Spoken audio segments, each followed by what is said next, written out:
Hello दोस्तों, कैसे हैं आप। पटेल एजुकेशन चैनल में आपका स्वागत है। आज मैं आपके लिए सीडीपी के क्वेश्चन लेकर आई हूँ। सीडीपी के क्वेश्चन मैं आपको 5:30 बजे 10 क्वेश्चन रोज़ अपलोड कर दिया करूँगी। ये क्वेश्चन आप देख लीजिए। आपके बहुत बेनिफिट के हैं, जो खासकर जो टीचर की प्रिपरेशन कर रहे हैं, गवर्नमेंट टीचर की प्रिपरेशन कर रहे हैं और सीटेट की प्रिपरेशन कर रहे हैं, उनके लिए सीडीपी बहुत फ़ायदे में है। क्योंकि अपने ये टीचर्स के एग्ज़ाम में सीडीपी का वेटेज बहुत ज़्यादा रहता है।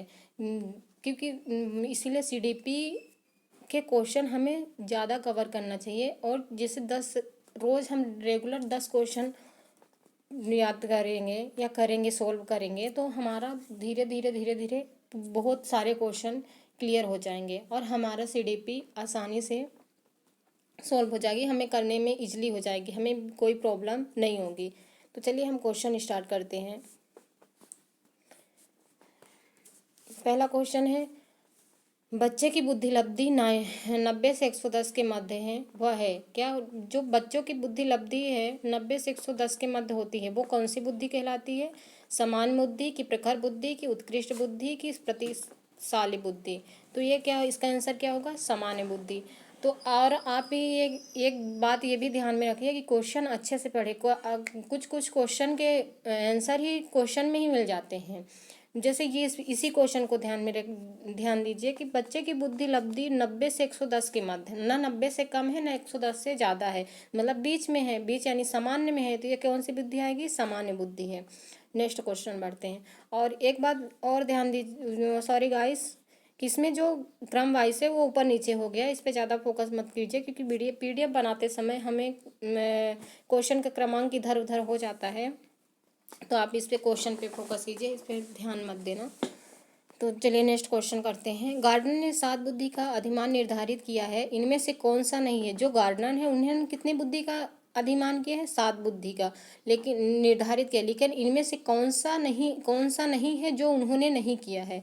तो कौन सी बुद्धि है, भवात्मक बुद्धि। कौन सी बुद्धि का नहीं किया है, भवात्मक बुद्धि।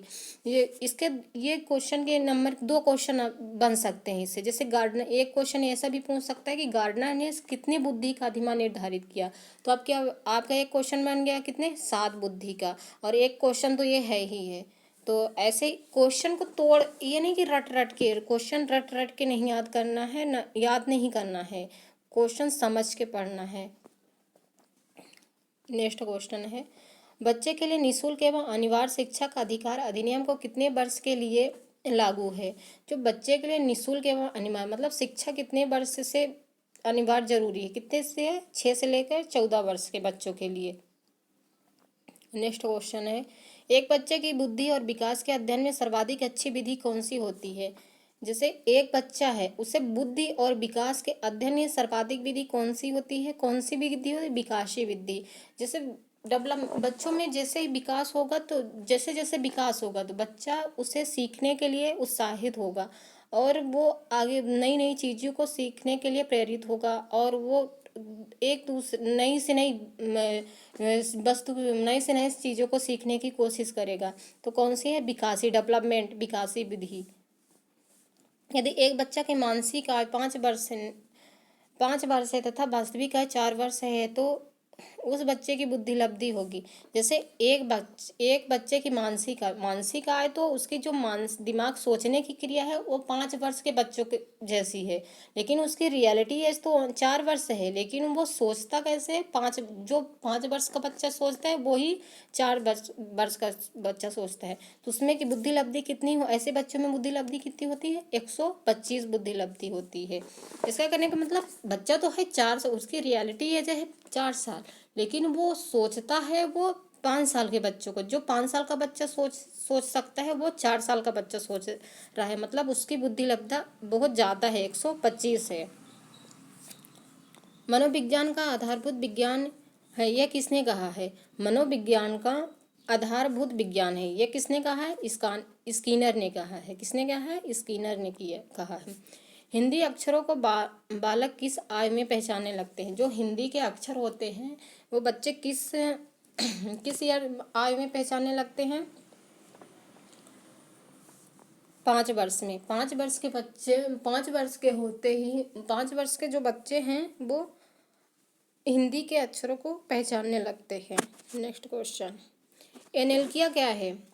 एनेल्किया क्या है? पढ़ने की अक्षमता, लिखने की अक्षमता, सीखने की अक्षमता, सुनने की अक्षमता। इसका आंसर क्या हो? पढ़ने की अक्षमता। पढ़ने की अक्षमता की जो बच्चा पढ़ नहीं पाता है उससे किसकी समस्या होती है? एलेंकिया की। मतलब जो नहीं पढ़ पाता उसको पढ़ने में प्रॉब्लम हो रही है, परेशानी आ रही है, तो कि उसको क्या है? एलेकिया की समस्या है। 9वां क्वेश्चन, पियाजे की औपचारिक सक्रियात्मक अवस्था किस आयु अवधि तक मानी जाती है? जो पियाजे की औपचारिक सक्रियात्मक अवस्था किस आयु अवधि तक मानी जाती है?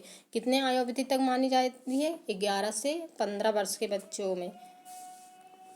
गर्भ में बालक को विकसित होने में कितने दिन लगे? जब गर्भ में बालक मतलब होता है, स्टार्टिंग में जैसे माँ के गर्भ में बालक की स्टार्टिंग उनके भ्रूण में पनपने लगते हैं, तो उसमें डेवलपमेंट मतलब उसमें जान आना स्टार्ट, मतलब वो बढ़ने के लिए अब धीरे धीरे ये स्टार्टिंग क्रिया प्रोसेस स्टार्ट होने लगती है। तो वो कितने दिन लगते हैं उसको स्टार्ट होने में? 280 दिन। कितने दिन स्टार्ट होने में लगते हैं? 280 दिन। दोस्तों ये थी पेडागोजी के 10 क्वेश्चन। आप ये वीडियो देख सकते हैं, और thank you watching for my video. और मेरे चैनल को सब्सक्राइब करें, और आगे क्वेश्चन मैं ऐसे ही आपको अपलोड करती रहूँगी। धन्यवाद।